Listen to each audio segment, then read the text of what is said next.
We take public education for granted these days, but that wasn't the case back in the 1880s.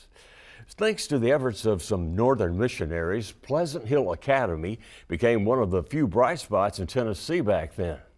Ed Jones took a tour of one of the original buildings that's now a museum, paying tribute to life and learning on the plateau 140 years ago.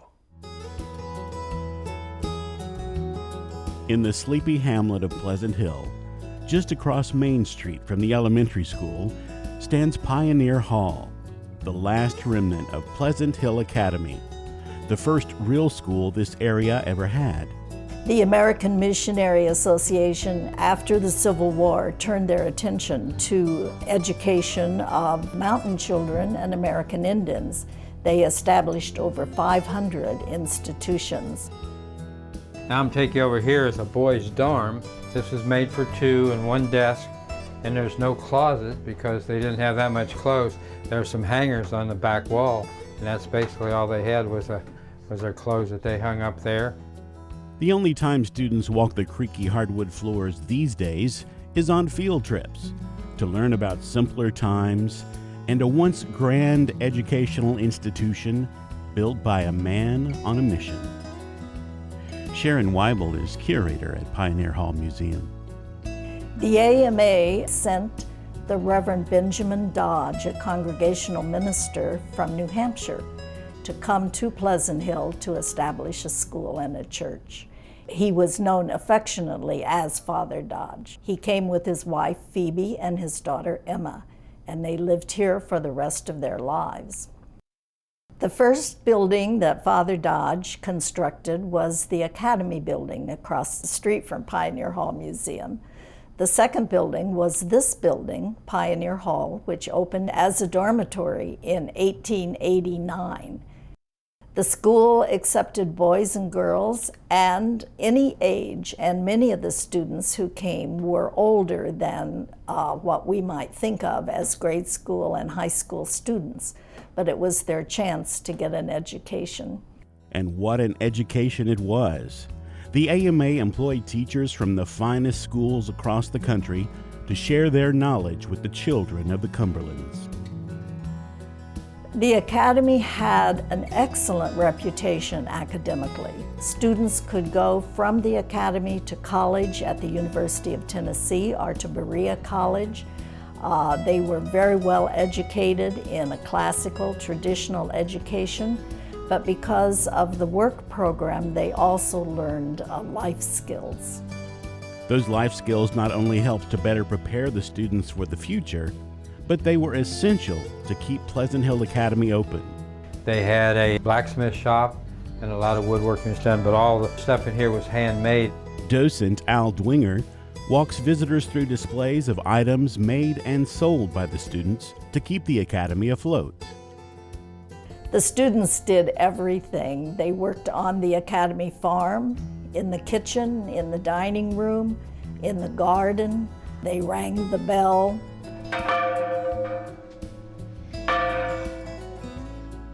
You can't have a school without a bell, but this isn't just any old bell. When Father Dodge came to Pleasant Hill, he depended heavily on benefactors, and one of those people was J.J. Gregory from Marblehead, Massachusetts. And Mr. Gregory purchased the Revere bell, and he sent it to the Academy. Revere, as in the midnight ride of Paul Revere?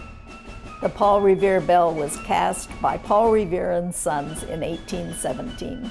In addition to the Revolutionary War hero, there's also a life-saving heroine in Pioneer Hall's past.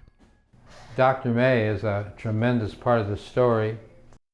In 1917, when Edwin Wharton was appointed principal of Pleasant Hill Academy, he moved here with his wife, and she was a physician.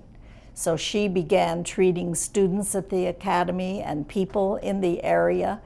And when Edwin died in 1920, Dr. May decided to stay in Pleasant Hill, and she and her friend Elizabeth Fletcher opened the first hospital here.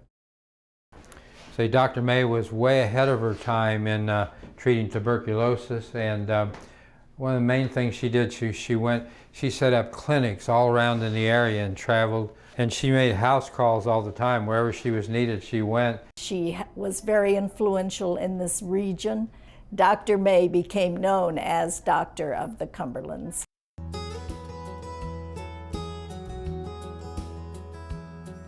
Pioneer Hall Museum holds much more than the memories of Pleasant Hill Academy.